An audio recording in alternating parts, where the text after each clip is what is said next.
Assalamualaikum warahmatullahi wabarakatuh. Baik, di sini saya akan menjelaskan tentang 8 keterampilan dasar mengajar. Yang pertama, keterampilan bertanya. Dengan pertanyaan, guru dapat mengaktifkan siswa sehingga terlibat optimal dalam pembelajaran. Di samping dapat mengecek pemahaman siswa terhadap materi yang sedang dibahas.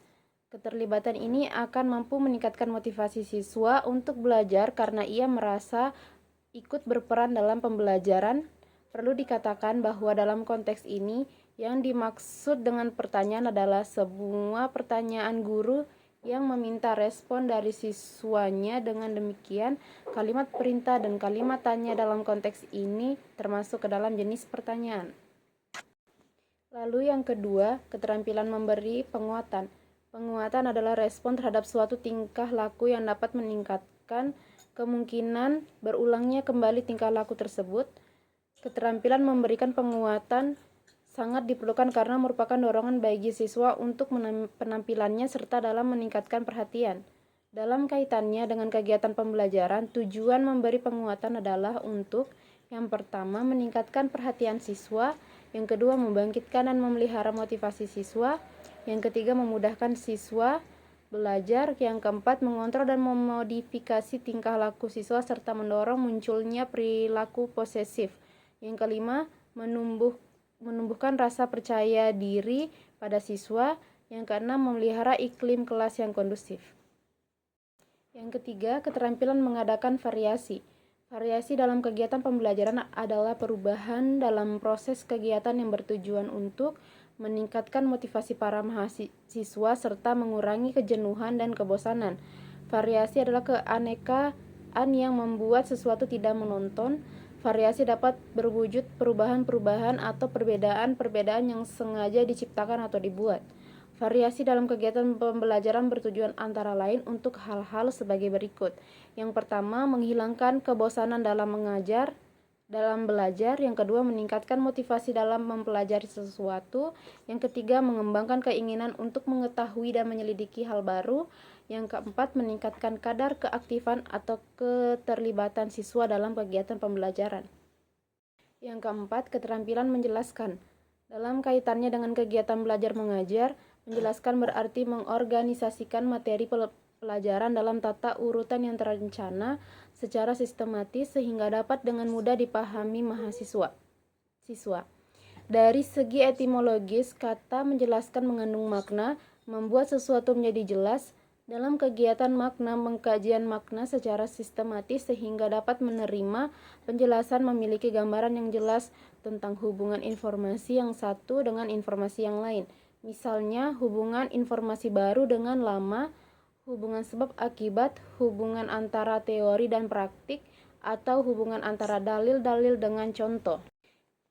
Yang kelima, keterampilan membuka dan menutup pelajaran. Kegiatan ini dilakukan guru untuk menciptakan suasana siap, mental, dan penuh perhatian pada diri siswa, dan menutup pelajaran adalah kegiatan yang dilakukan untuk mengakhiri kegiatan inti pelajaran. Tujuan kegiatan membuka dan menutup pelajaran adalah yang pertama, membangkitkan motivasi dan perhatian, yang kedua, membantu siswa memahami batas tugasnya, yang ketiga, membantu siswa memahami hubungan berbagai materi yang disajikan, yang keempat, membantu siswa mengetahui tingkat keberhasilan. Yang keenam, keterampilan membimbing diskusi kelompok kecil. Diskusi kelompok kecil merupakan salah satu bentuk kegiatan belajar mengajar yang penggunaannya sering diperlakukan. Ciri-ciri kelompok kecil adalah yang pertama, melibatkan 3-9 orang peserta. Yang kedua, berlangsung dalam interaksi tatap muka yang informal, artinya setiap anggota dapat berkomunikasi langsung dengan anggota lainnya. Yang ketiga, mempunyai tujuan yang dicapai dengan kerjasama antar anggota lainnya. Yang keempat, berlangsung menurut proses yang sistematis. Yang ketujuh, keterampilan mengelola kelas. Keterampilan mengelola kelas adalah keterampilan dalam menciptakan dan mempertahankan kondisi kelas yang optimal guna terjadinya proses belajar mengajar yang serasi dan efektif. Guru perlu menguasai keterampilan ini agar dapat Yang pertama, mendorong siswa mengembangkan tanggung jawab individu maupun klasikal dalam berperilaku yang sesuai dengan tata tertib serta aktivitas yang sedang berlanjut. Yang kedua, menyadari kebutuhan siswa, serta yang ketiga, memberikan respon yang efektif terhadap perilaku siswa. Yang kedelapan, keterampilan mengajar kelompok kecil dan individual. Penguasaan keterampilan mengajar kelompok kecil dan individual memungkinkan guru mengelola kegiatan jenis ini secara efektif dan efisien, serta memainkan peranannya sebagai yang pertama, organisator kegiatan belajar mengajar, yang kedua, sumber informasi bagi siswa, yang ketiga, pendorong bagi siswa untuk belajar, yang keempat, penyedia materi dan kesempatan belajar bagi siswa, yang kelima, mendiagnosa dan memberi bantuan kepada siswa sesuai dengan kebutuhannya, serta yang keenam, peserta kegiatan yang punya hak dan kewajiban seperti lainnya.